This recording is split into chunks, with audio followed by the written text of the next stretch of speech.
Fala, servidor público, tudo bem contigo? John Lennon aqui e hoje eu vim mostrar para vocês como o cenário econômico no pós-eleição vai fazer tu aumentar o teu patrimônio, beleza? Eu te espero logo depois da vinheta.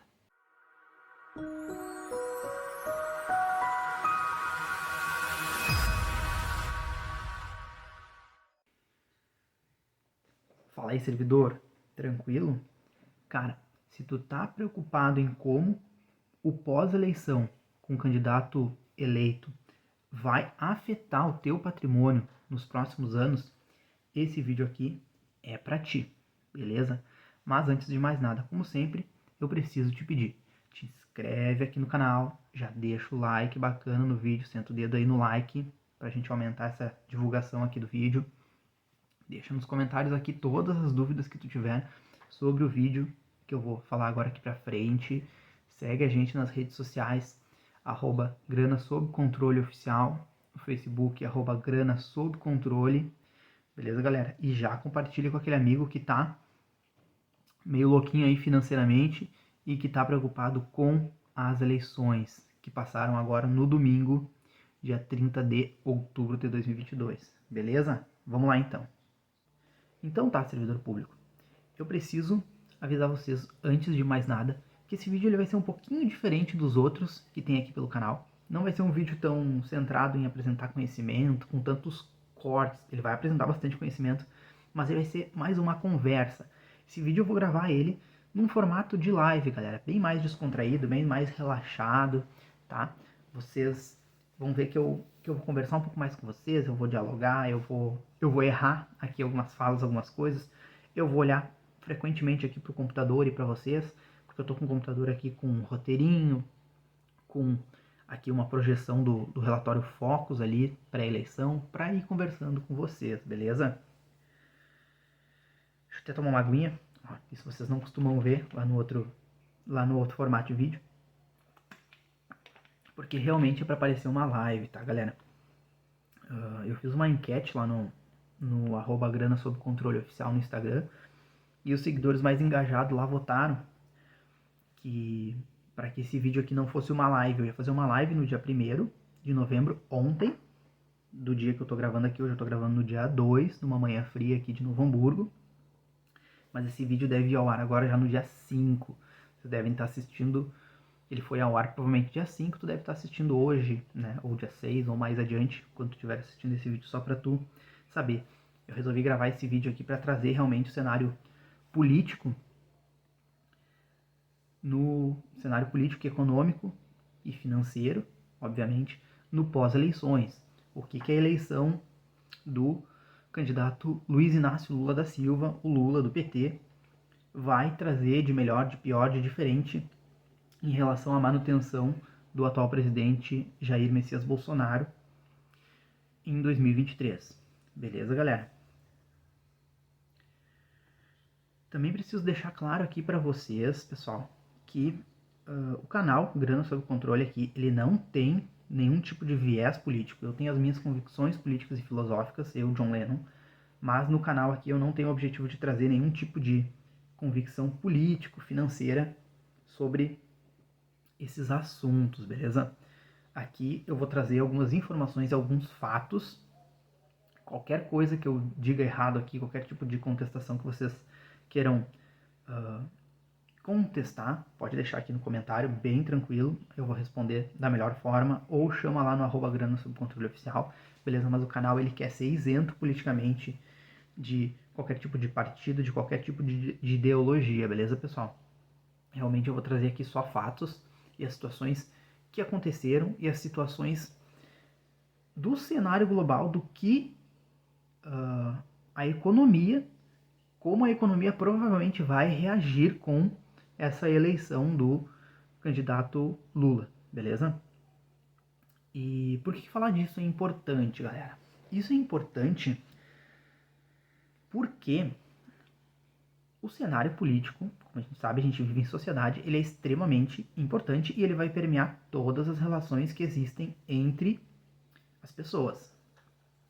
E uma eleição, ela abala totalmente um país. porque é uma mudança muito drástica na forma de conduzir a gestão desse país. Beleza? E este ano especificamente houve, assim como em 2018 não foi tanto, porque 2016 a presidente Dilma ela sofreu impeachment e veio Michel Temer, que já era mais centralizado nesse sentido, e em 2018, quando o atual presidente Jair Bolsonaro ele venceu as eleições, já não era mais uma esquerda tão forte para trocar por uma direita. Houve uma transição ali passando pelo Michel Temer nesse meio tempo e acabou que já se vinha, né, nessa ideia mais direita, conservadora no país. Já agora não. Agora, 4 anos após as eleições de 2018, o Brasil realizar numa disputa totalmente disputada realmente, ponto a ponto ali, trocar novamente o presidente Jair Bolsonaro, que é uma direita conservadora, por um candidato do PT, que é um viés mais esquerdista, realmente demonstra uma troca política abrupta realmente e que vai trazer reflexos na economia com certeza, e eu vou trazer aqui para vocês. Então a gente precisa ficar ligado nesse cenário econômico, por quê? Deixa eu respirar. Eu começo a falar aqui e não paro mais, por isso que tem os cortes no vídeo, beleza? Mas aqui é para ter o mínimo de corte possível, porque é o formato de live, como se estivesse numa live aqui gravando para vocês, galera. Essa mudança no cenário político, a gente precisa ficar ligado nela para que a gente consiga mais ou menos observar o futuro que a gente vai ter nos próximos 4 anos e organizar a nossa vida financeira, organizar os nossos objetivos, organizar a nossa carteira de investimentos.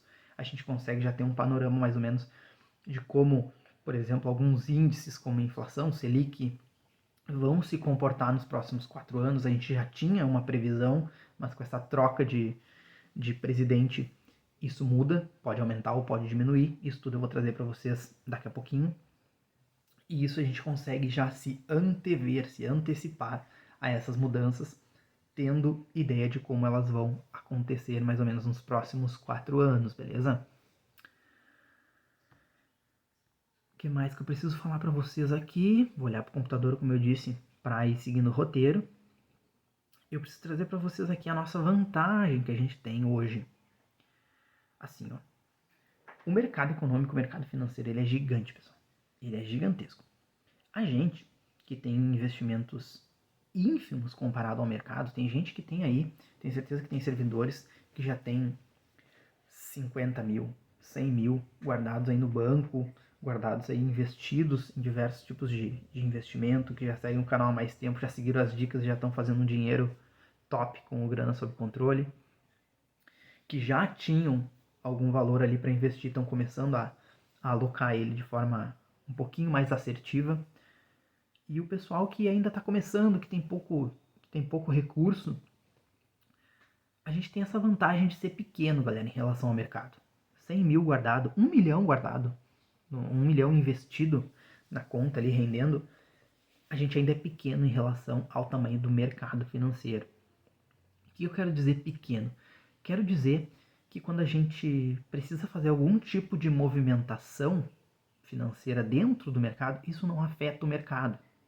Por exemplo, se tu tem R$1 milhão investidos em ações, fundos imobiliários, renda fixa, todos os investimentos, e por algum motivo tu precisa sacar todos esses teus investimentos de uma vez só, tirar todo esse dinheiro, isso não afeta o mercado, entende? Uma retirada desse tamanho, de R$1 milhão, não afeta em nada o mercado, não vai mexer 1% na linha ali da Ibovespa, não vai mexer 1% na linha de qualquer tipo de taxa de juros, não vai mexer nada, galera. Porque é um investimento extremamente pequeno. E qual é a vantagem da gente ser pequeno? A gente consegue fazer esse tipo de retirada sem afetar o mercado. E se a gente não afeta o mercado, a gente consegue fazer essa retirada mais rápido. A nossa vantagem em relação ao mercado financeiro é porque a gente consegue fazer movimentações mais rápidas. Pensem aí num grande banco, numa grande empresa que precisa de recursos hoje. Pensa numa Petrobras, pensa numa Gerdau, pensa num Bradesco, no Itaú, no Banco Inter, até uma situação de uma empresa, de um grande banco aí que precisa sacar seus dólares ali. Pensa que ele vai sacar, cara, 1 bilhão de reais, 5 bilhões de reais. São diversos contratos, 10 mil, 12 mil, 50 mil contratos de dólar. Isso sim afeta o mercado. Isso sim consegue afetar o mercado financeiro para uma queda, por exemplo. Eu tenho certeza absoluta que o Banco do Brasil ele não pode vender todas as suas ações, até porque ele é uma estatal. Mas vamos pegar aí um Banco Itaú, ele não pode vender todas as suas ações a mercado, porque isso faz despencar o valor dele de mercado, entende? E isso vai fazer com que a bolsa de valores opere aquele famoso mecanismo que a gente viu na pandemia, que é o circuit break. A Calista tá me chamando. Como é formato live, eu vou ali resgatar ela, que ela tá lá na rua presinha pra ela não me incomodar, e vou soltar. Eu já volto aí, galera.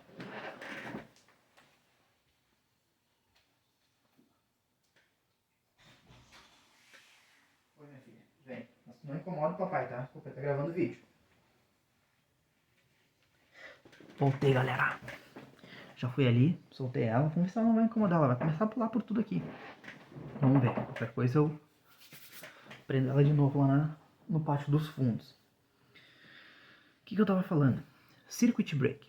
Se o Itaú resolve vender todas as ações, ele para a venda de ações dele. Porque no momento que despenca mais de 15%, ali 10%, 15%, 20%,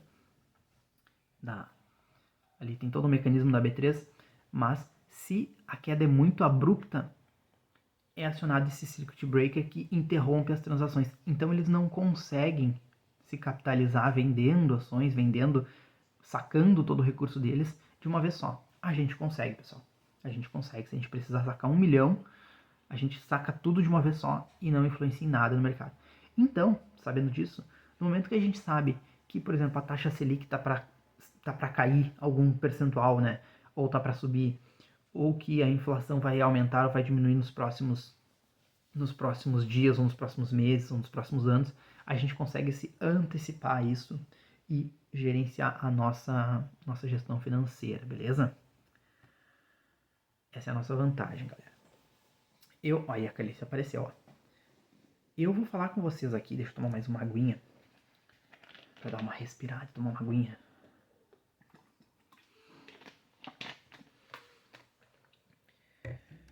Sobre algumas projeções que estavam previstas ali antes das eleições, como que o Banco Central, principalmente, a minha fonte aqui é o Boletim Focus, divulgado no dia 28 de outubro, ele foi no dia do servidor, na sexta-feira anterior às eleições.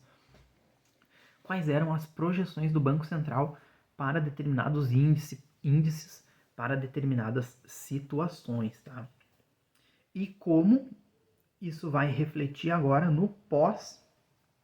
na pós-eleições, beleza? Com a vitória do candidato Lula do PT e considerando também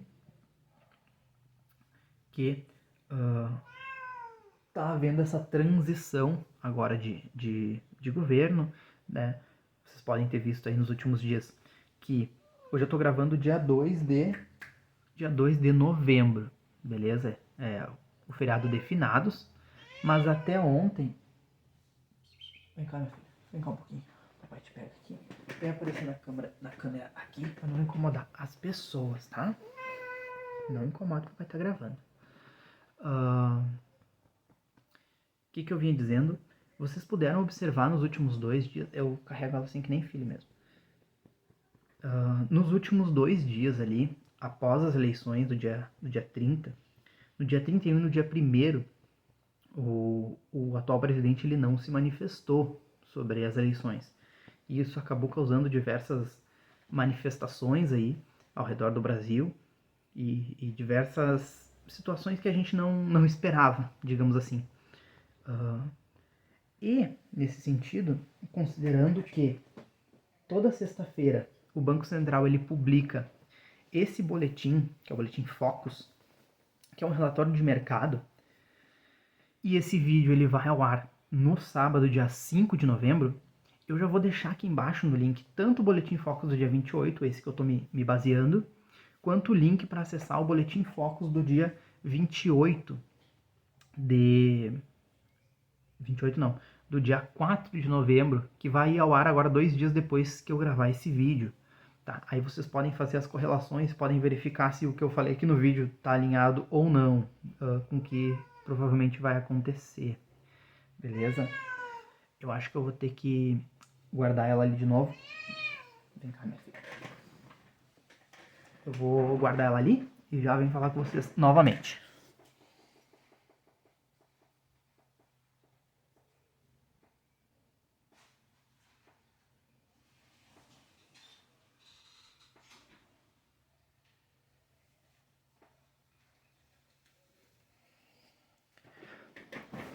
Ela não soube se comportar. É que ela mia lá, como ela tá do lado de fora, e o banheiro dela e a comida fica aqui dentro, às vezes eu acho que ela tá com fome, mas ela só quer incomodar mesmo. Vamos lá. Então tá, vai estar aqui no link da descrição do vídeo, tanto o Boletim Focus do dia 28, que é o que eu me baseei para fazer o vídeo, quanto o do dia 4 de novembro, que vai sair depois de amanhã, mas antes do vídeo ir ao ar. Então eu vou deixar ali para vocês até mais ou menos terem uma noção aí do que eu vou falar, beleza? Beleza, vamos lá. O primeiro assunto que eu quero falar com vocês é um dos mais importantes, vem sendo falado há vários, nunca deixa de ser falado, né, na verdade, que é a inflação e a projeção dela para os próximos 4 anos. Beleza? Para os próximos 3 anos, digamos assim. Vale lembrar que a inflação nos últimos 12 meses, até o que foi apurado, foi de 7,17%. Ou seja, só para vocês terem uma ideia do que é e relembrar, isso está explicado lá no vídeo de taxas de mercado diversas. Se tu, em outubro de 2021, comprou determinadas mercadorias a R$1.000 e gastou R$1.000 com elas, hoje, para tu comprar essas mesmas mercadorias, tu precisaria de R$1.071,70. Beleza? Então tu precisa de mais dinheiro para comprar as mesmas coisas. Beleza, galera? Isso é a inflação. Ou seja, tu perde poder de compra. Tu precisa de mais dinheiro para comprar as mesmas coisas. Beleza? Só para a gente lembrar o que era a inflação. E eu vou trazer para vocês aqui o que está no Boletim Focus, essa projeção pré-eleição aí, do dia 28, é que 2022 fechasse a inflação em 5,61%, beleza? 2023, 4,94%, 2024, 3,5% e 2025, 3%. Essa era a projeção. A gente pode verificar que essa inflação ela vem desacelerando ao longo do ano de 2022 e que vai seguir desacelerando nos próximos anos, sobretudo devido à superação da pandemia. A gente conseguiu sair desse cenário pandêmico, o pessoal começou a voltar a trabalhar normalmente, escolas, tudo voltou ao normal, beleza? Então, a gente superando a pandemia, realmente a inflação ela vai dando uma melhorada. E a inflação da meta do Banco Central, que é de 3,5%, permanece até 2024, a inalcançabilidade dessa meta, né? A gente só vai conseguir alcançar em 2024, muito também por causa dos conflitos lá na Rússia e na Ucrânia. Porém, esses conflitos na Rússia, eles já não nos afetam tanto. Por quê?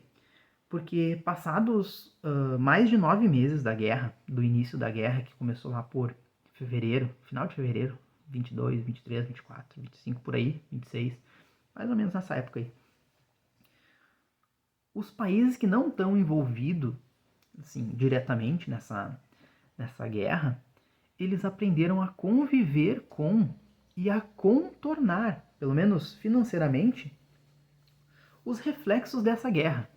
Então, salvo alguma novidade na guerra, realmente uma invasão específica ali da Rússia na Ucrânia, algum tipo de bombardeio nuclear ou a inserção de algum país que não está envolvido diretamente na guerra, que faça que essa guerra expanda, salvo se isso acontecer, a inflação em princípio vai continuar desacelerando aqui para nós brasileiros, beleza? Bom, e aí, como eu comentei, essa desaceleração que eu comentei com vocês é de acordo com o boletim Focus pré-eleição. E com o Lula? Como é que vai ser agora nos próximos 4 anos, ou nos próximos 3 anos, com a entrada do presidente Lula a partir de 1º de janeiro de 2023? Bom, provavelmente essa desaceleração da inflação ela vai ser um pouquinho menor, ela não vai baixar tanto. Então, digamos assim que aqueles 5,61% desse ano ainda vão permanecer, acredito eu. 2023 que fecharia em 4,94 a inflação, eu acredito que vai fechar acima de 5, 5,1 talvez. Provavelmente 5,2, 5,1. Já 2024 ali, que seria o atingimento da meta do Banco Central em 13,5% no final de 2024, eu acredito que vai ficar acima ali vai ficar em 4 mais ou menos, 4, 3,9, 3,8 por aí a inflação. E a meta da inflação só vai ser batida lá no final de 2025, que vai baixar de 13,5 ali, vai para, acredito eu, para uns 3,4, 3,2, mais ou menos. Isso tudo, as minhas perspectivas, vocês vão poder bater com o novo Boletim Focus, que já vai estar aqui na descrição do vídeo, mas que eu não tenho acesso hoje, beleza, galera? Beleza. Mas por que, John, que com o governo Lula essa desaceleração vai ser menor do que seria com o governo Bolsonaro? Eu vou explicar para vocês. O governo Lula ele vai trazer, e todos os governos de esquerda trazem no seu modelo, que é o assistencial, eles trazem para dentro da economia a pirâmide social. E qual é o reflexo disso? O reflexo disso é que esses governos eles tendem a aumentar o poder de compra da população.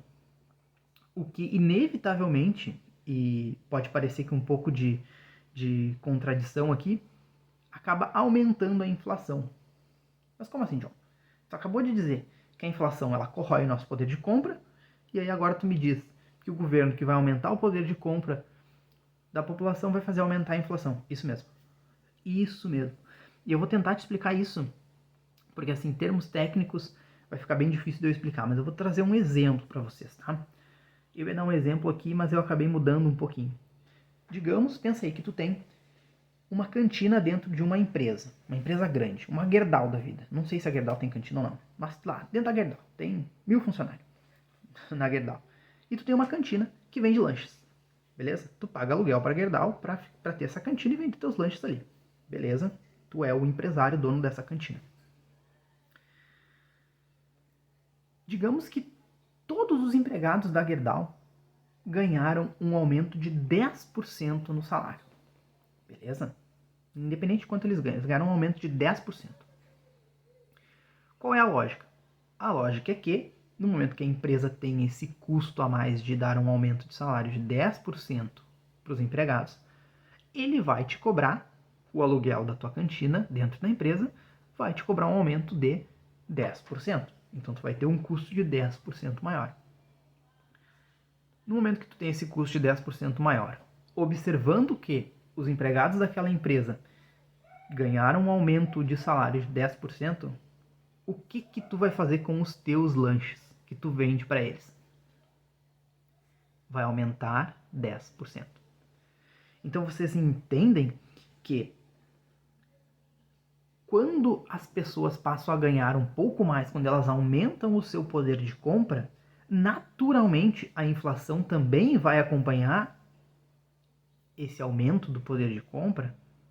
Claro que nesse exemplo aqui eu usei números absolutos e que não refletem a realidade, beleza, galera? Não é assim, houve 1% do aumento de salário e vai aumentar tudo 1%, inclusive o que as pessoas vendem nas prateleiras dos supermercados e nas lancherias, por exemplo. Não, galera, não é bem assim que funciona. As relações são muito mais complexas que isso. Mas é só para mostrar para vocês que, aumentando o poder de compra da população, a inflação vai aumentar também em algum percentual, beleza? Então, assim, aumentou o poder de compra, aumentou a inflação. Isso é um movimento natural do mercado, beleza? O movimento que não é natural é uma inflação nas alturas em função de guerra, em função de pandemia, em função de fatores políticos internos em função de fatores políticos externos. Isso não tem a ver com o mercado, isso tem a ver com o reflexo de medo ou de angústia dos empresários, das empresas e de toda a população com base naquilo que está acontecendo, beleza? Aí sim, essa inflação mais alta ou mais baixa tem uma influência um pouco irracional, digamos assim. Beleza, pessoal? Acho que eu consegui explicar para vocês aqui qual é a relação entre aumento de poder de compra e da inflação. Então, com o governo Lula tendo um aumento do poder de compra das pessoas, a inflação ela vai diminuir, como já previa essa pesquisa do Banco Central, mas ela vai diminuir um pouquinho menos. Então, em vez da curva ser mais ou menos assim, talvez ela seja um pouquinho mais assim, galera. Beleza? Acho que ficou claro. Então, sim, a inflação ela vai diminuir com a eleição do Lula, com a eleição do candidato Lula do PT, mas ela vai diminuir de forma um pouquinho mais devagar. Por quê? Porque a população vai aumentar o seu poder de compra, beleza, galera? De inflação, eu acho que seja isso. Vamos lá. Próximo item que a gente vai conversar, salário mínimo, galera. Salário mínimo é extremamente importante no cenário econômico-financeiro do país e a gente precisa estar ligado nele, beleza? Mas antes de eu falar, eu vou tomar mais uma aguinha aqui. Eu tomo bastante água, galera. Vocês não devem estar acostumados a ver isso no vídeo, mas eu tomo bastante água. Dá uma respiradinha aqui e vamos lá. Salário mínimo. Por que é importante o salário mínimo, galera? O salário mínimo ele é a base financeira do país. Muitas coisas são referenciadas no salário mínimo, galera. Beleza? E a gente precisa estar muito atento porque qualquer tipo de alteração no salário mínimo, a mais, a menos, deixar de dar o aumento do salário mínimo na virada do ano, que é previsto na Constituição, isso pode causar, por exemplo, paralisações e greve. Eu vou dar um exemplo aqui para vocês que foge um pouquinho do contexto, mas para a gente perceber que a gente, como é prejudicial essa questão da paralisação ou das greves, tá? Por exemplo, aqui, os caminhoneiros. Eles são um ponto crucial aqui no país, galera. E que agora, nos últimos dias, a gente acabou vendo uma paralisação deles em função da derrota do atual presidente Bolsonaro. A gente viu aqui que houve paralisação e obstrução das rodovias. A gente já tinha visto isso em outros momentos. Lá em 2018, a gente viu também uma greve de caminhoneiros, que também paralisou ali o país por alguns dias ali, por meados de abril, maio, junho daquele ano, não lembro bem. Lá em 2016 também teve. E assim, no momento que os caminhoneiros param, os produtos não chegam nas prateleiras. Os bens de consumo, nada chega nas prateleiras, inclusive não chega combustível nos postos de gasolina. E é aqui entra um conceito muito importante, o de oferta e demanda. Por que o preço vai lá nas alturas quando há uma paralisação dos caminhoneiros? Oferta e demanda, galera. O que é oferta e demanda? Deixa eu explicar rapidinho para vocês, para fazer esse link com o salário mínimo, beleza? Já para dar uma explicada. Oferta. Quanto que aquilo ali aparece para o consumidor comprar. Quando a oferta, naturalmente, tá? Um movimento de mercado natural, sem crise, sem nada. Quando existe uma oferta muito grande, o valor tende a diminuir. O preço tende a diminuir, o valor não. O preço tende a diminuir. Se existem 10 mil celulares para comprar, provavelmente vai ser determinado preço. Quanto menos oferta tem, quanto mais escasso a gente chama determinado bem, maior é o preço.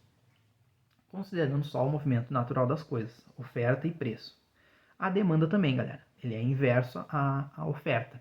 Quanto maior a demanda de algum produto, quanto mais as pessoas estão procurando aquele produto, maior o preço. Quanto menos é a procura, menor o preço. Num cenário comum, beleza, galera? Existem algumas coisas que a gente vai ver, a depender do cenário que a gente está, em que a oferta é alta e a demanda é alta. Por exemplo, no momento que eu estou gravando esse vídeo aqui, nós estamos perto da Copa do Mundo, que começa no final do mês de novembro, e o álbum e as figurinhas da Copa do Mundo. muita oferta, em tudo que é lugar tem para vender, e muita demanda, muita gente querendo. Beleza? E aí, esse cenário vai fazer com que determinado preço seja estabelecido. Baixa oferta e alta demanda. Esse é o ponto quando há uma greve dos caminhoneiros, por exemplo. O produto não chega no supermercado, a gasolina não chega no posto de gasolina.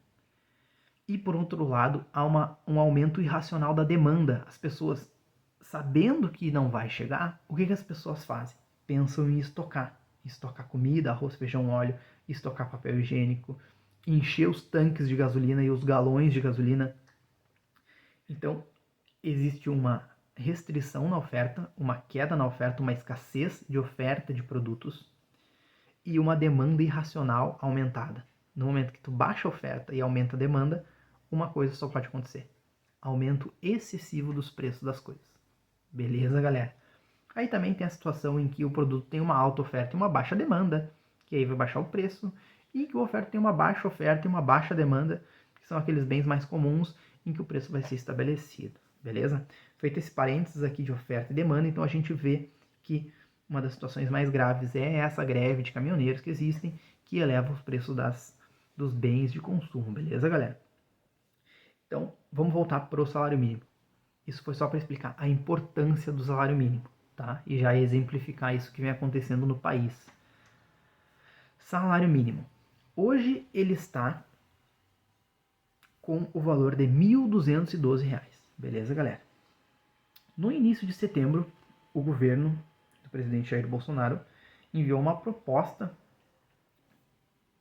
de previsão orçamentária para 2023, em que ele atualizou o salário mínimo pelo índice da inflação, o INPC, não o IPCA. Como eu disse lá no outro vídeo de taxas, a gente sabe que existem vários índices para verificar a inflação. O que rege o salário mínimo é o INPC, o Índice Nacional de Preços ao Consumidor. E ele atualizou pelo INPC lá no início de setembro e o valor ficou em 1.302. Porém, galera, existe uma previsão de queda do INPC. Como eu falei para vocês anteriormente ali na parte da inflação, a inflação vem caindo dentro do ano de 2022 e tem uma projeção de diminuir nos próximos anos, beleza? Então, provavelmente a atualização do salário mínimo ele vai ser efetuada com base no valor que estiver o Índice Nacional de Preço ao Consumidor, o INPC, lá em dezembro. E ele vai estar mais baixo do que o cálculo feito em setembro. A previsão, então, para o salário mínimo de 2023 é que ele fique por volta de R$ 1.290. Beleza, galera? Esse é mais ou menos o valor que vai estar o salário mínimo no ano que vem. Bom, e com a eleição do governo do futuro presidente Lula, né, que já foi ex-presidente nosso e que agora vai voltar a ser a partir do ano que vem. Como é que fica a situação? Fica a seguinte: o presidente Lula, ele ele prometeu nas campanhas dele que iria reajustar o salário mínimo acima da inflação, ou seja, dar um aumento real para a população. Nos seus governos anteriores, e nos governos anteriores da presidente Dilma, também do PT, aqui eu digo presidente, pessoal, porque eu sou do direito, e no direito a gente aprende algumas coisas, e a pessoa que foi presidente, ela vai continuar sendo presidente para sempre. Então a gente não se refere como ex-presidente, é mais para fins de explicação, mas é sempre presidente. Quando eu for tratar, por exemplo, do Fernando Henrique Cardoso ou do próprio Collor, é presidente, beleza? Só para deixar claro aqui. Como eu disse no começo, não existe nenhum viés político, beleza? Qualquer dúvida, qualquer questionamento, qualquer ponderação, direito de resposta que alguém queira, pode botar aqui nos comentários ou pode nos chamar lá no direct do Instagram, bem tranquilo, tá? @grana sob controle oficial.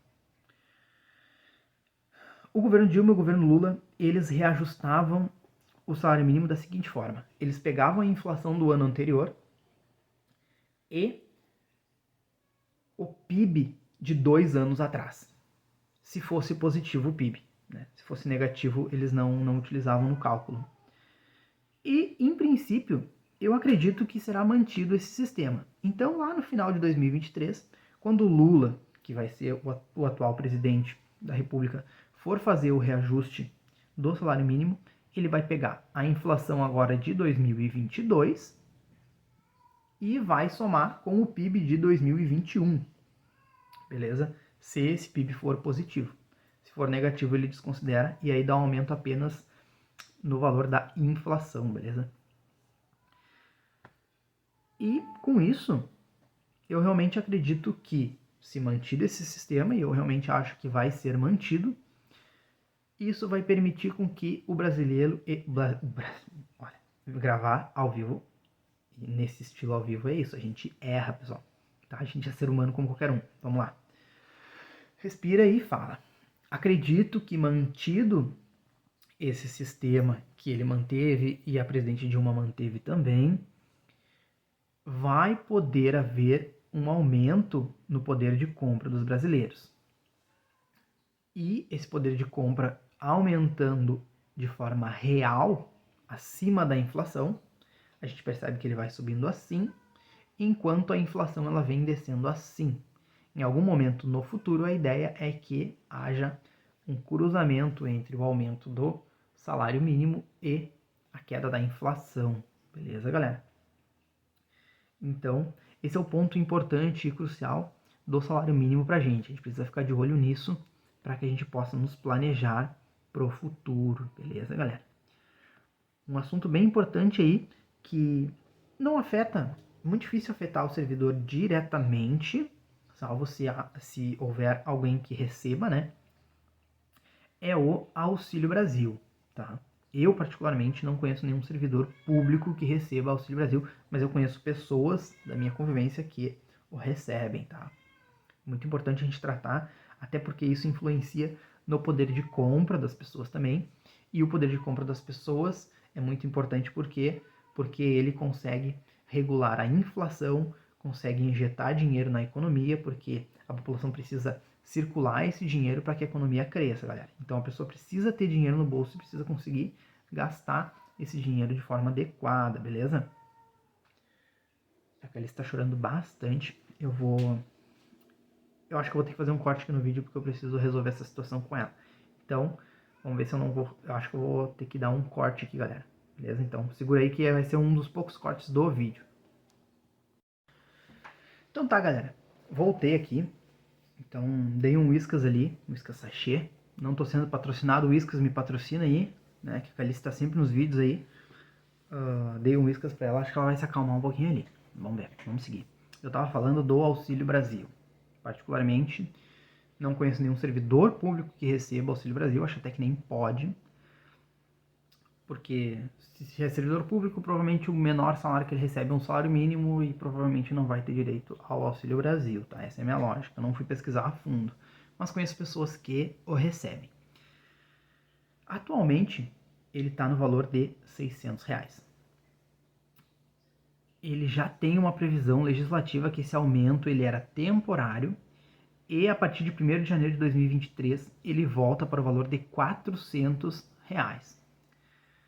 Independentemente de quem tivesse ganho a eleição, mesmo que fosse o presidente Jair Bolsonaro, quanto, como aconteceu o candidato Lula, o valor em 1º de janeiro ele vai reduzir para R$400, beleza, galera? O que muda com o candidato Lula a partir de 1º de janeiro? Provavelmente esse Auxílio Brasil vai voltar a chamar Bolsa Família. E qual é a ideia do Lula? O Lula, ele prometeu na sua campanha que ele pretende manter o valor de R$600 ainda em 2023. Porém, para isso, ele vai precisar driblar o teto de gastos. O que eu, particularmente, John Lennon, acho que não tem como. Eu realmente não vejo possibilidade dele conseguir driblar o teto de gastos. Por quê? Porque para ele driblar o teto de gastos, para ele conseguir fazer uma despesa mais alta, ele vai precisar aprovar no Congresso uma emenda constitucional. Porém, na formatação que o Congresso está hoje, já seria muito difícil, extremamente difícil para um governo de esquerda passar um projeto desse. Vai ser uma missão quase impossível para o Lula. E considerando as disposições da Constituição e considerando o tempo que demora para aprovar uma emenda constitucional, ele vai ter que votar essa emenda constitucional já com a nova formatação do Congresso, que vai começar lá em fevereiro.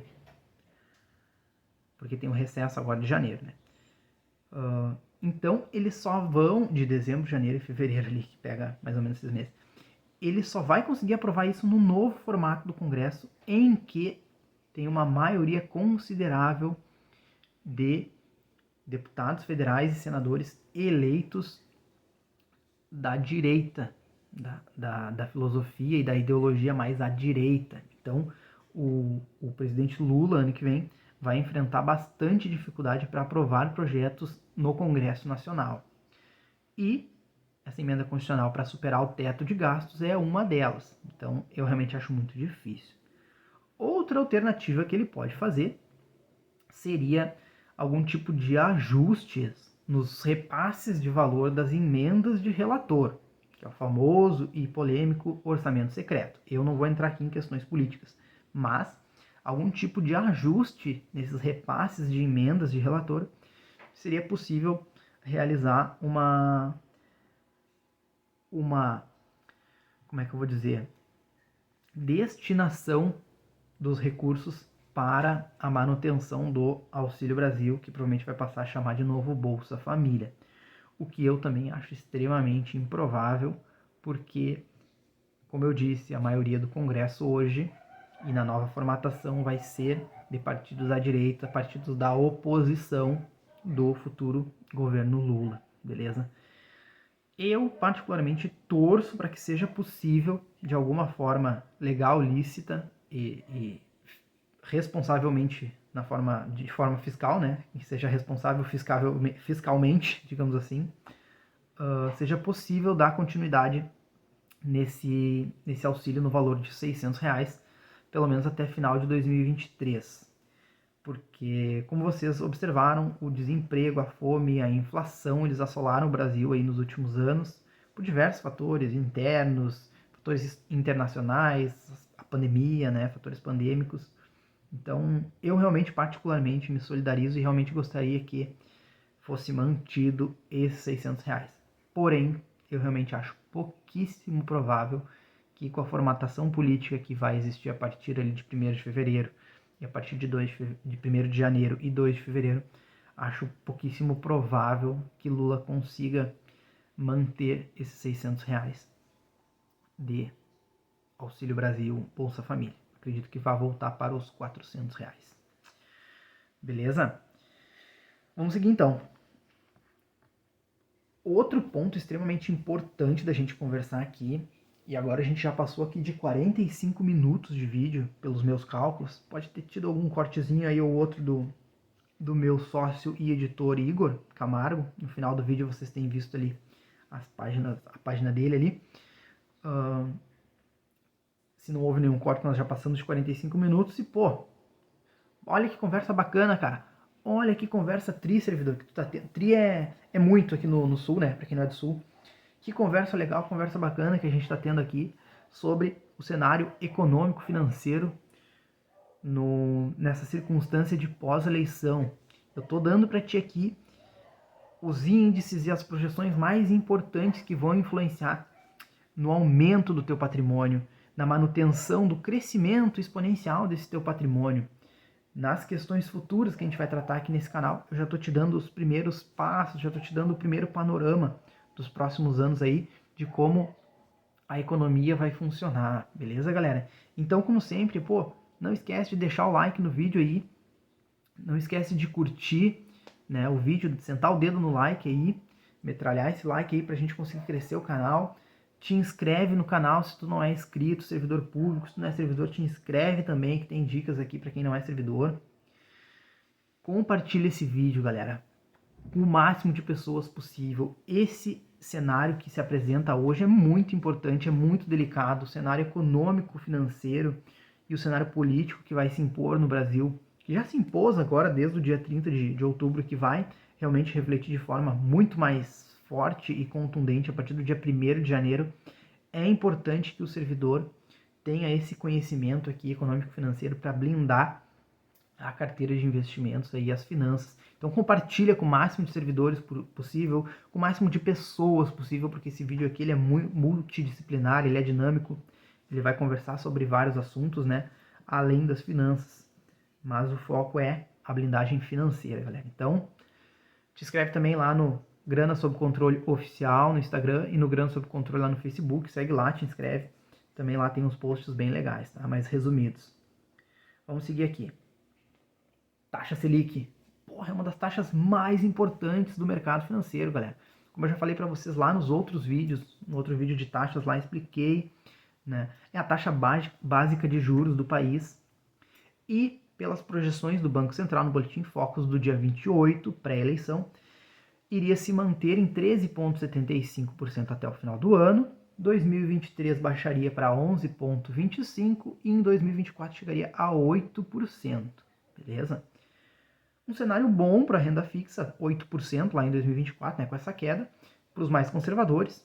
Eu já acredito que para ter uma rentabilidade boa da renda fixa é preciso no mínimo uns 10% da taxa Selic para a gente manter os nossos investimentos em renda fixa, porque muito menos que 1% ao mês aí, tirando o imposto de renda, vai ficar uma remuneração irrisória que tu conseguiria ter uma rentabilidade melhor lá na renda variável, né? Assumiria alguns poucos riscos e o retorno seria muito maior quando baixa dos 10% a taxa Selic. Bom, minha filha, eu já te dei uíscas, minha filha. Para de incomodar, meu amor. É o que eu passo para gravar os vídeos. Vem cá. Vem aqui. Quietinho com o colinho. Vem ficar quietinho com o colinho. Não reclama. Então tá, galera. O que eu tava dizendo? Projeção da Selic. E como que vai ficar agora com a eleição do Lula? Bom, as projeções, como eu falei para vocês ali em cima, elas vão desacelerar, tais como eu expliquei lá para a inflação. Elas vão diminuir, a taxa Selic ela vai diminuir ao longo dos próximos anos, porém ela vai diminuir mais devagar do que as previsões apontavam. Por quê? Porque em 2023, ali, com o início do mandato do governo Lula, ele vai precisar fazer algo que a gente chama de waiver. É um termo em inglês que nada mais é do que uma licença temporária para gastar. Bom, como eu expliquei para vocês, o Lula ele vai fazer um esforço para manter o Auxílio Brasil em R$600. E para isso ele vai precisar achar alguma forma de financiar o governo para poder manter esse subsídio de R$600 para as pessoas. E qual é a melhor forma dele se financiar? Realmente é pegando empréstimos com a iniciativa privada e com as pessoas. Como eu já expliquei no outro vídeo lá, qual é a melhor forma do governo se financiar? Ele vai pegar esse empréstimo e vai pagar juros com o percentual referenciado na taxa Selic. Para ficar mais atrativo, ele vai subir a taxa Selic um pouquinho, tá? Mas é inevitável que ela baixe com o cenário de estabilidade política, superando pandemia, superando guerra, com as relações internacionais se encaixando um pouco melhor, o cenário é que a Selic ela baixe, mas vai baixar menos do que se imaginava. Então, se a gente... Filha, não vai deixar o papai gravar, minha filha? Então vaza. Se a gente imaginava que seria 13,75 até o final do ano, acredito que vai manter 11,25 até o final de 2023, eu acho que aqui ele vai ficar em 12 mais ou menos.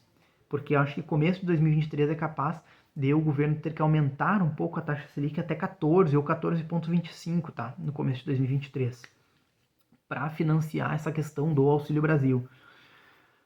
E, considerando isso, eu acho que depois sim vai começar a baixar a taxa Selic novamente. Eu acho que ela vai chegar aos 12 pontos mais ou menos ali no final de 2023, 12,25, um ponto acima da previsão.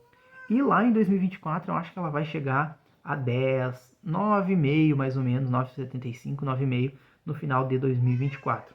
Um investimento relativamente bom na minha perspectiva, para quem tem investimento em renda fixa, com a Selic até 9,5 ainda está um investimento bacana.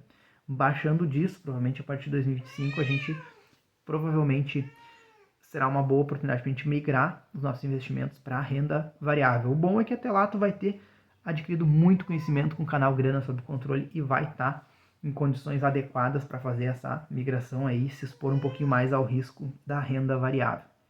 Pegue essa informação aqui de que a Selic vai baixar, porque vocês vão precisar agora mais adiante no que eu vou explicar para vocês. Então, fazendo só um resumo aqui da Selic, como o Lula vai fazer esse esforço para manter o Auxílio Brasil, ele vai precisar se financiar, vai precisar até aumentar a taxa Selic no começo do governo, mas ela vai diminuir de toda forma, e então ela vai diminuir menos do que estava previsto no boletim Focus do dia 28.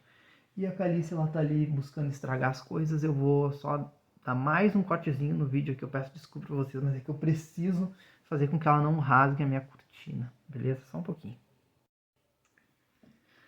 Voltei aqui uns minutinhos depois. Eu tive que abrir a janela ali. Espero que essa iluminação aqui não nos atrapalhe. E espero que não comecem a fazer muito barulho ali na rua, porque com a janela aberta entra bastante som. Mas, como isso, cachorros, tudo isso vai agora aparecer no vídeo com um pouquinho mais de frequência, porque a bonita quer ficar ali, beleza?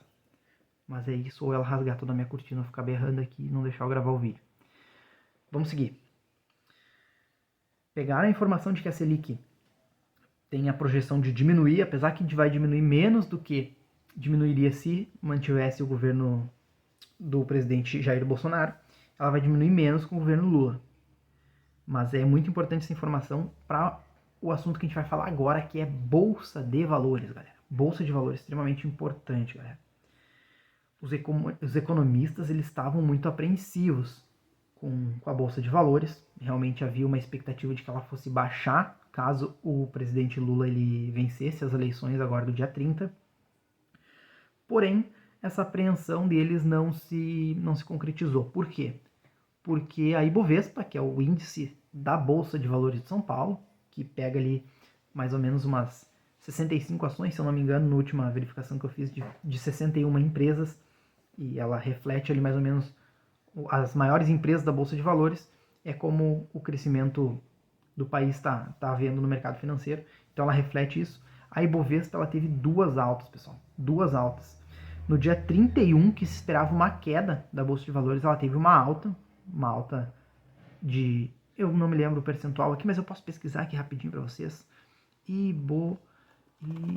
Vamos fazer isso aqui, ó. Quem sabe faz ao vivo, galera. Ibovespa. Aqui, ó. Ela está a quase 117 mil pontos. Hoje não tem pregão. Hoje é feriado, né? Dia 2 de novembro. Finados. Vamos ver aqui, ó. Dia 31, galera, ó. Ela terminou com uma... Cadê?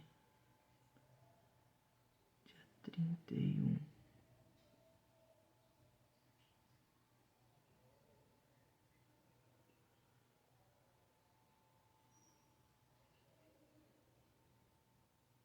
Aqui. 16,30. Uma alta de 701 pontos, correspondente a 0,61%. Ela teve uma alta, tá, de 0,61%, quando era previsto uma queda, uma quedinha forte, né? Os economistas estavam prevendo. E no segundo dia, pós-eleição, que foi dia 1º, ontem, dia 1º de novembro, ela subiu, galera. Aqui ela teve um aumento considerável. Aqui. Até aqui. Ela teve um aumento de 2,17%. Foram 2.500 pontos, uma alta bem considerável, galera. Então teve duas altas sucessivas no pós-eleição que não era esperado. Era esperado que tivesse uma queda no primeiro dia e um ajustezinho no segundo. E ela teve duas altas. Porém, esses aumentos eles não foram puxados, por exemplo, pela Petrobras, que é uma das maiores empresas que fazem parte desse índice. E a Petrobras, ela teve uma queda de 8,72%, uma queda extremamente considerável no dia 31, no primeiro dia após-eleição, e teve uma retomada de 1,88% ontem, dia 1º.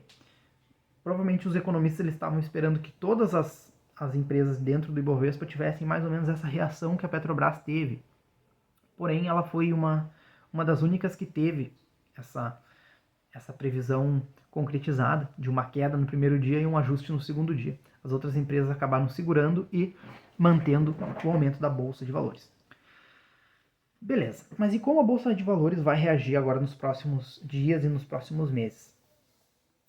Ela vai depender muito, galera, dos nomes que o Lula vai apresentar, principalmente para o lugar do Paulo Guedes, que é o atual ministro da Economia, e que no governo Lula, provavelmente ele vai desmembrar esse Ministério da Economia de novo em Ministério da Fazenda, Ministério do Trabalho, ele vai desmembrar e vai trazer algum ministro para cada, né? Dependendo do nome que Lula trouxer para o lugar dele, o mercado vai responder bem, responder mal. Isso a gente vai ter que ver ainda.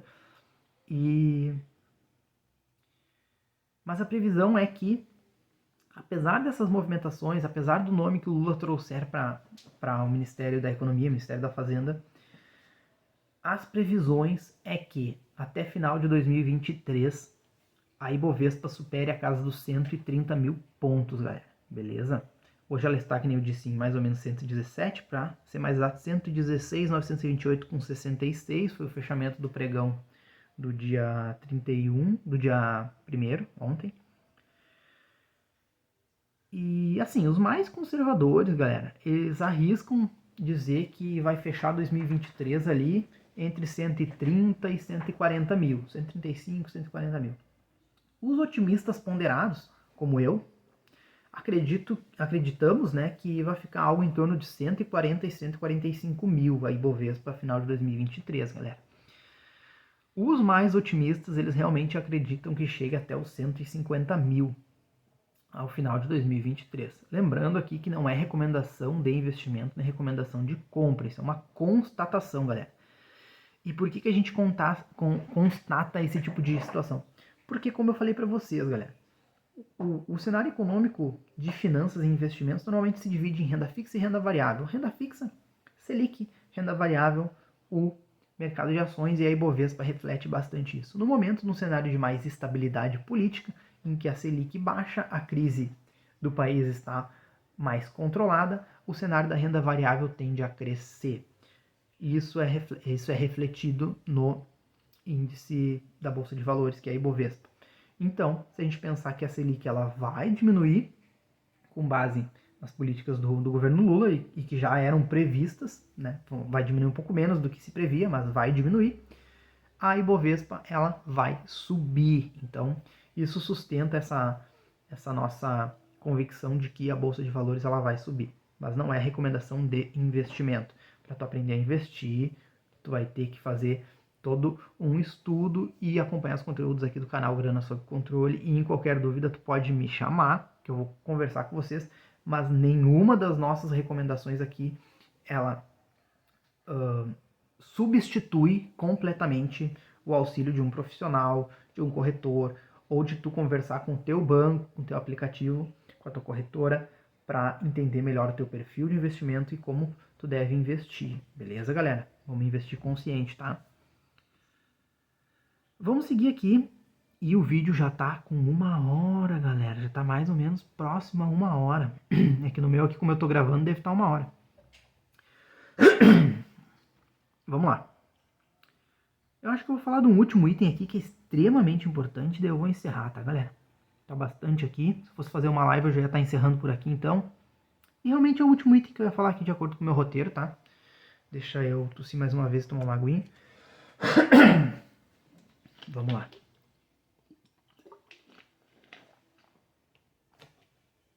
Pô, enquanto eu tô tomando essa aguinha aqui, comenta aqui embaixo o que tu tá achando do vídeo.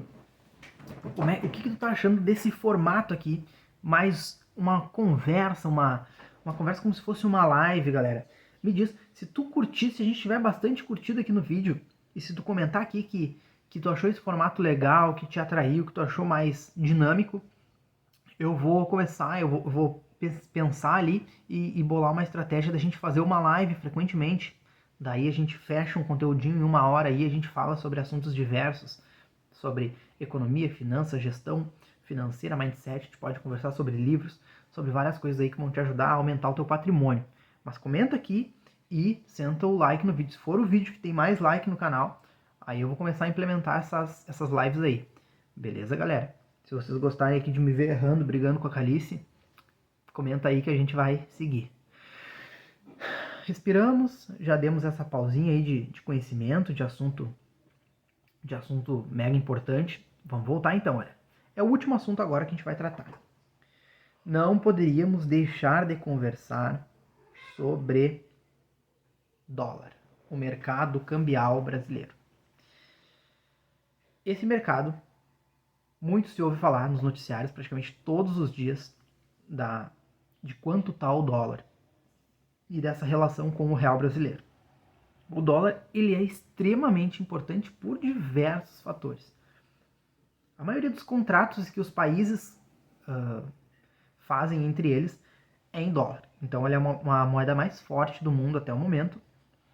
Claro que a China vem disputando lá com o iene esse mercado de moedas. As criptomoedas também vieram bem fortes e nesses contratos aí alternativos, nos smart contracts, né, os contratos inteligentes, toda a questão digital, jogos, NFTs, tá vindo bem forte aí o multiverso. Até eu tô com um livro aqui do multiverso direito que eu tô lendo, né? Ele tá um pouquinho parado na minha leitura, mas eu tô lendo. Os NFTs e as criptomoedas vêm fortes aí também para tentar bater as moedas fiduciárias, principalmente o dólar. Bater em valor, muitas delas já bateram, o Bitcoin já extrapolou o valor, né? Para ter noção, R$1, tu precisa de R$5, 5,20 para comprar $1, tu precisa de R$100 mil para comprar um Bitcoin. Então, em valores superou, mas a questão social mesmo, a questão de utilizar esse tipo de moeda para realizar as principais transações comerciais do mundo ainda precisa de um trabalho um pouquinho mais elaborado. Mas no Brasil, vamos pegar um ponto importante e crucial pro Brasil. Combustíveis, galera. Combustíveis em geral, principalmente os derivados do petróleo. Por quê? Porque o Brasil, galera, ele tem o pré-sal, ele tem diversas formas de coletar o petróleo bruto. E isso é uma puta fonte de renda, beleza? O petróleo, ele é quase como o ouro, beleza? Ele é um bem aí que está se extinguindo, beleza? Ele é um combustível fóssil, ele não é tão sustentável, porém ele ainda é um dos combustíveis mais utilizados para gerar a energia no planeta, beleza? E o Brasil ele tem o pré-sal e tem bastante petróleo para coletar. Porém o Brasil ele coleta esse petróleo bruto, galera, beleza? Não é possível utilizar esse petróleo como combustível. O que o Brasil faz? Ele vende esse petróleo para países no exterior que possuem refinarias e conseguem refinar esse petróleo para ser utilizado como combustível e recompram depois de refinado, pagando essa diferença do processo de refinagem, eu acho que fala, mas do petróleo ser refinado em outro país e o Brasil precisa recomprar.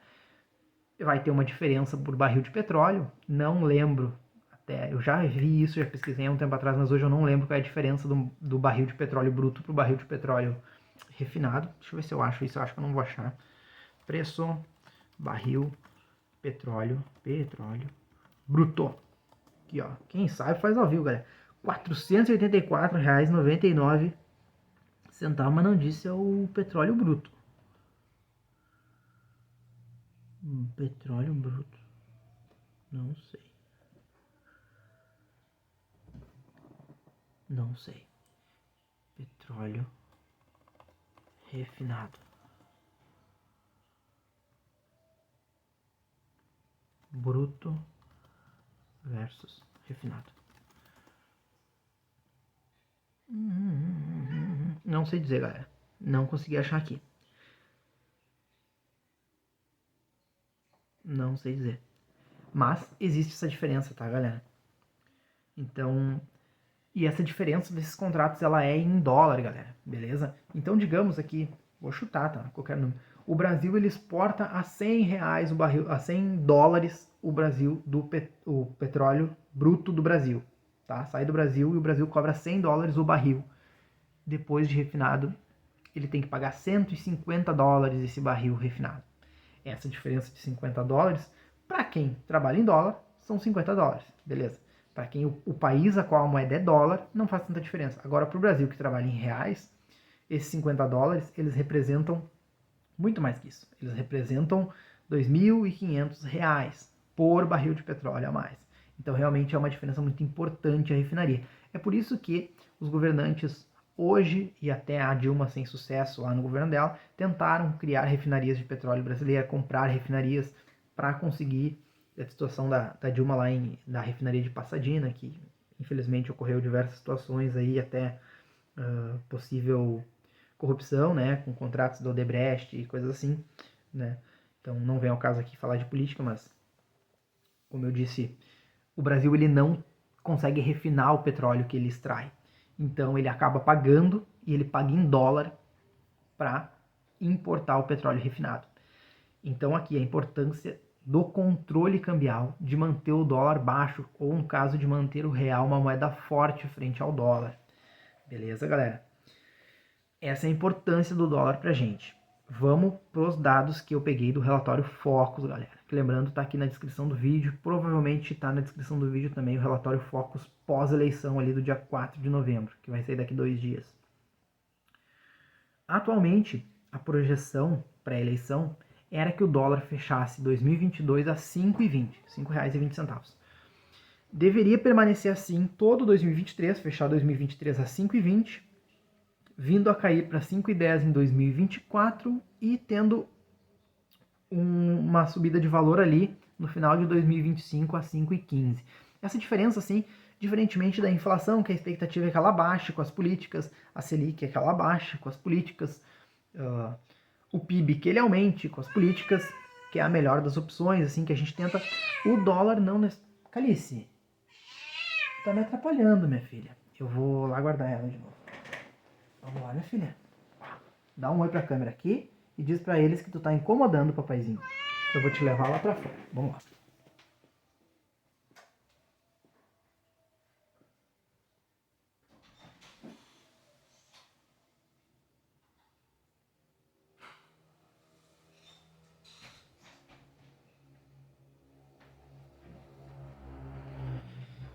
Então tá. Voltei, galera. Sem corte. Porque é assim mesmo. Vida real. Vamos lá. Se fosse uma live eu ia ter que fazer isso. Vamos seguir. Como eu disse, o dólar não é linear. Ele não é que nem a inflação, que nem a Selic, que nem o PIB, que tende a, com o tempo, o PIB aumentando, inflação e Selic baixando num cenário de estabilidade. O dólar ele tem a questão dos contratos futuros. Às vezes o Brasil já fechou algum tipo de contrato futuro, já tem algum vencimento de alguma obrigação que ele vai ter que pagar em dólar, né? E aí daqui a pouco essa obrigação vence em 2025 e o Brasil vai ter que se desfazer de dólares, da sua reserva de dólar que ele tem lá no Banco Central, e aí pode acabar variando essa projeção, beleza, galera? Então, não sei se é esse o caso, mas aqui ele mantém 2022, 2023 a 5,20, 2024 ele cai para 5,10, mas em 2025 ele tende a subir a 5,15. Beleza? Porém, galera, no cenário pós-eleição, se mudou um pouquinho essa situação. A gente observou, galera, no dia 31, ali, no primeiro dia pós-eleição, uma valorização forte do real, uma das maiores valorizações de moeda do mundo naquele dia. E ele baixou o dólar, que estava naquele dia cotado a 5,34 para 5,22, galera. Beleza? Então, além disso, aí ontem, dia 31, ele baixou de 5,34 para 5,22. E ontem ele baixou de 5,22 para 5,14, galera. Foram duas quedas consecutivas, aliadas a dois aumentos consecutivos da Bolsa de Valores, e que eles também andam juntos, né?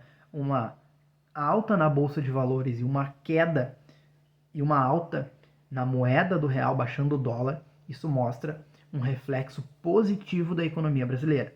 O que isso quer dizer? Que o mercado internacional reconheceu ali que a eleição do Lula, ou não só isso, mas também o silêncio do atual presidente Bolsonaro, que ele ficou em silêncio até ontem, metade, final da tarde de ontem, dia 1º, ficar todo dia 31 e praticamente todo dia 1º, pelo menos no horário de mercado, em silêncio, com manifestações políticas tomando proporções um pouquinho irracionais no Brasil, isso pode ter afetado o cenário internacional para mostrar um pouco de instabilidade do atual governo versus uma possível estabilidade do governo Lula. e isso fez com que esse reflexo acontecesse.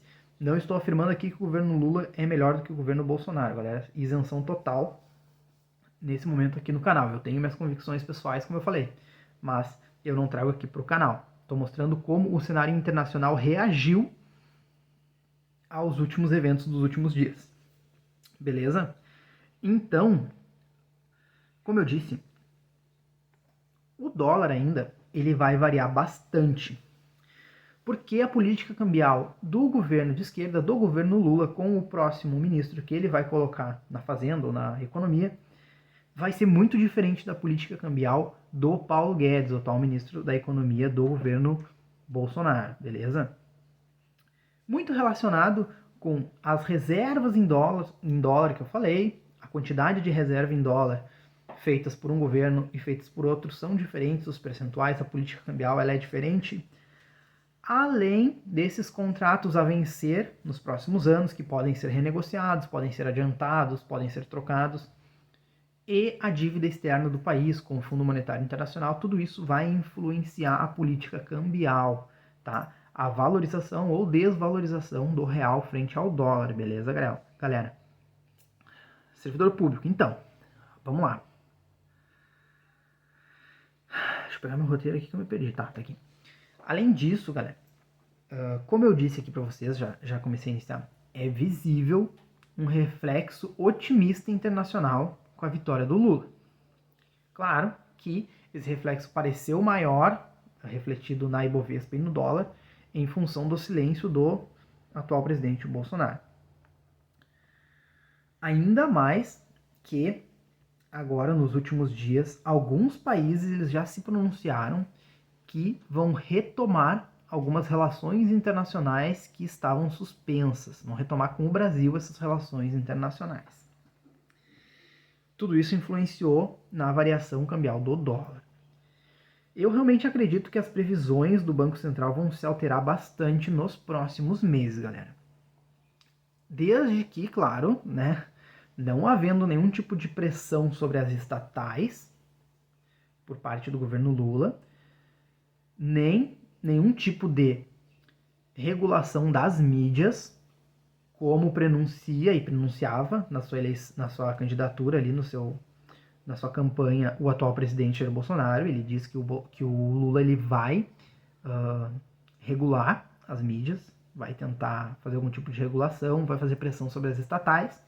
Se isso não acontecer, eu acredito que o real vai se valorizar bastante frente ao dólar, por todas essas outras situações, uma melhor estabilidade ali, que já vem sendo planejada pelo governo, e que vai baixar a inflação, vai baixar a Selic, vai conseguir fazer com que a Bolsa de Valores retome alguns patamares mais altos.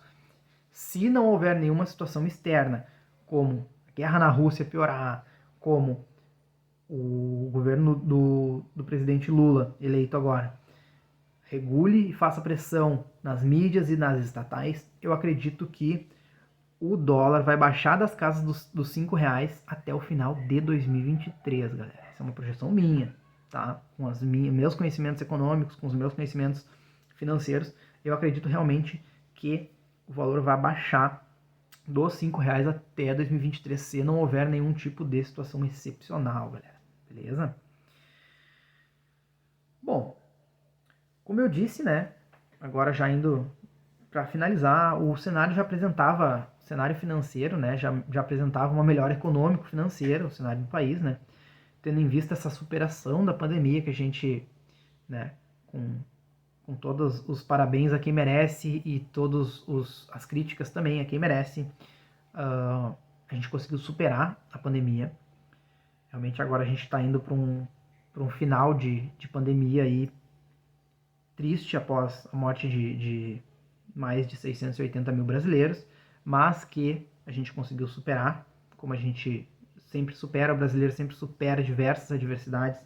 O brasileiro consegue viver com um salário mínimo nada digno, com uma cesta básica nada barata, e isso não é do governo Bolsonaro, isso vem historicamente do país. O brasileiro ele aprendeu a se superar, e ele se supera a cada dia, e não ia ser uma pandemia que ia acabar com os sonhos dos brasileiros, acabou com os sonhos de alguns, infelizmente, mas a nação como um todo conseguiu prosperar, passou por essa pandemia aí.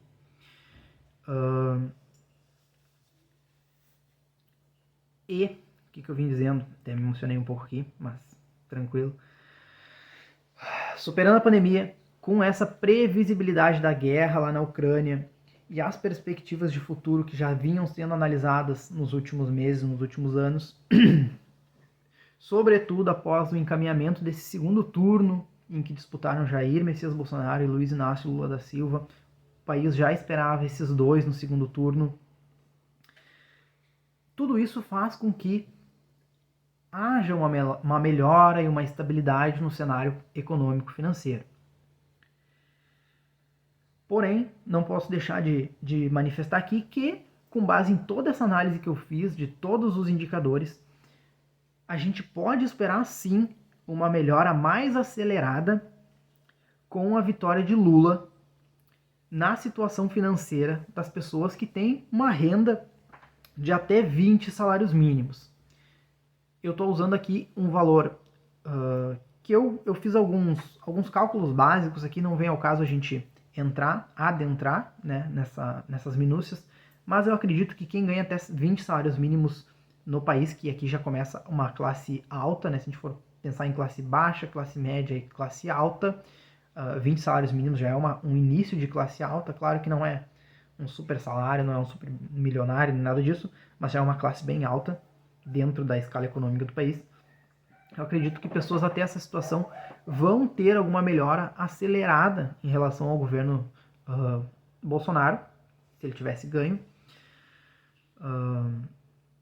Mas muito mais não pela pessoa do Luiz Inácio Lula da Silva, nem pela pessoa do Jair Messias Bolsonaro, e sim pela confiança internacional que os países têm na pessoa do Lula. Não sou eu que tenho essa confiança no Lula. É a situação internacional que se demonstra agora. Tanto pelo passado político dele, que ele já exerceu 2 mandatos, depois a Dilma exerceu outro 1 mandato e meio, mas se sabe que o Lula estava ali o tempo todo com ela também. Realmente o Lula só saiu de cena depois da sua prisão, depois de o Michel Temer assumir ali após o impeachment da Dilma. Tanto quanto por esse passado político, quanto pelo movimento mais centralizado politicamente no cenário global. Os países estão tendendo a sair de uma direita mais conservadora indo para um centro. Eles também estão saindo da esquerda mais conservadora e tendem a se centralizar a política como ideologia, beleza, galera? É um movimento global esse de centralização, beleza? Também a gente não pode deixar de lembrar que o Bolsonaro nos últimos 4 anos ele acabou abalando algumas relações que o Brasil tinha com países estratégicos economicamente falando, beleza, galera? Sobretudo por questões ambientais relacionadas à Amazônia. Não podemos deixar de lembrar que a Amazônia é um patrimônio brasileiro e que o governo Bolsonaro, na hora de tratar com outros países, ele acabou relativizando algumas coisas, tendo algumas falas bem infelizes na questão ambiental e na questão da Amazônia, e acabou perdendo alianças como a França, a Dinamarca, a Finlândia, a Noruega. A Noruega agora, após a eleição do presidente Lula, já se manifestou que vai retomar as doações ao Fundo da Amazônia. Isso é uma baita contribuição para a preservação da floresta. Além dessa situação de sustentabilidade aí relacionada à questão ambiental, o atual governo ele comprou briga com alguns países próximos daqui a gente do Mercosul, países vizinhos como a Argentina, Colômbia, Venezuela, muito por suas questões de gestão política mais à esquerda, simplesmente pelo país ter uma política, um presidente mais à esquerda. O Bolsonaro acabou batendo de frente com esses países e abalando essas relações, que eram relações econômicas muito fortes e muito importantes para o país. Beleza? Tudo isso acabou por desacelerar investimentos internacionais que esses países fariam, que poderiam ajudar o Brasil a superar algumas crises que se impuseram aqui no país nos últimos anos. Tanto algumas cobranças internacionais que ocorreram aqui para o governo Bolsonaro, refletindo má gestão de governos anteriores, galera, tanto quanto a pandemia e a guerra, tá? Mas essa ajuda internacional, esses investimentos internacionais no país ajudariam a superar essas crises e a gente não teve porque a gente não tinha essas alianças, beleza? E tudo isso, o que eu posso chegar e dizer aqui? Como eu disse no começo, esse canal não tem opinião política. A gente não pode apontar um culpado específico pela situação financeira do país, galera. Beleza? Não existe um culpado específico. Porque desde a redemocratização, lá em 88, os presidentes que assumiram eleitos aqui no país, eles têm buscado formas de livrar o Brasil da dívida herdada pelos militares lá no tempo da ditadura militar ou do regime militar, dependendo da tua convicção política. Também não quero entrar aqui nesse caso, mas os militares deixaram, é inegável, uma dívida gigante, uma dívida externa gigante pra gente aqui, com seus projetos que eles financiaram, e os presidentes eleitos, eles vêm buscando formas, cada um à sua maneira, de superar. Fernando Henrique Cardoso teve erros e acertos. Lula, nos seus primeiros mandatos, teve erros e acertos. Dilma teve erros e acertos. Michel Temer, no seu pequeno mandato ali, teve erros e acertos. Bolsonaro teve erros e acertos.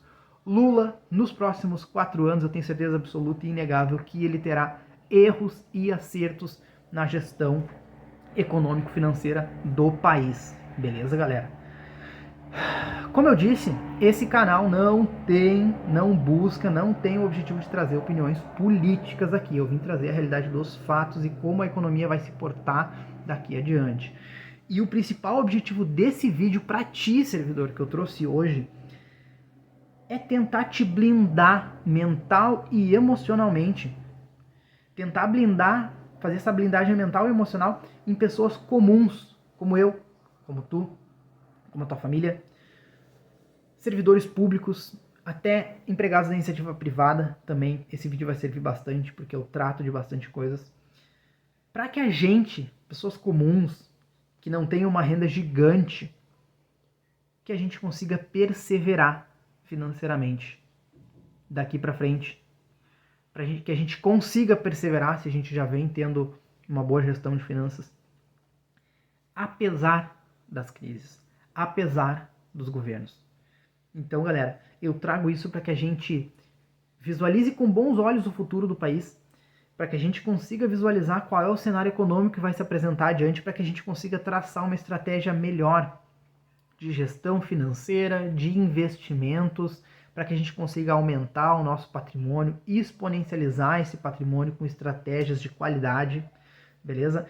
E para que a gente fique blindado, para que não venha uma pandemia e acabe, pelo menos financeiramente, com a gente, sabe? O emocional é difícil não ficar abalado numa pandemia, mas o financeiro é possível controlar, é possível tu ter uma reserva de emergência, é possível tu ter investimentos de qualidade, beleza? É possível tu ter estratégias de fuga e de saída para alguns, não digo nem do país, não é essa a ideia, mas ter estratégias de como tu amenizar essas crises, amenizar os efeitos financeiros causados pela guerra lá da Ucrânia e a guerra de outros países, e tu ficar blindado para governo, esquerda, direita, centro, Fernando Henrique Cardoso, Dilma, Lula, Bolsonaro, Haddad, não importa quem vá assumir o país nas próximas eleições, depois do Lula, daqui adiante. Tu precisa estar blindado, galera. Tu precisa entender o cenário econômico e financeiro e eu tô aqui para isso. Eu tô aqui para te ajudar a entender como que o cenário global vai influenciar no país e como a reação do país vai influenciar no teu bolso, servidor.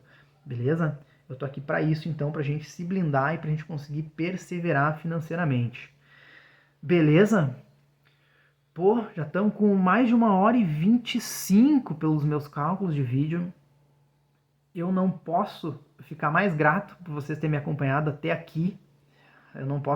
Eu tô muito grato de poder fazer esses vídeos para vocês. E como sempre eu vou pedir, né, galera, por todo esse meu empenho, esse meu esforço aqui em trazer essa informação para vocês, senta o like aqui, beleza? Senta o dedo no like aqui. Vamos fazer esse canal divulgar, esse canal crescer. Te inscreve se tu não é inscrito, recomenda, compartilha esse vídeo, compartilha o link do canal para os teus amigos, para os teus colegas, servidores públicos. Peçam para eles curtir o canal, para eles olharem o primeiro vídeo do canal e esse aqui, que eu acho que são os mais importantes que eu fiz até agora de todos, Primeiro vídeo extremamente importante. E esse aqui também. Esse aqui vai definir o rumo do canal e o rumo das finanças das pessoas aí nos próximos anos.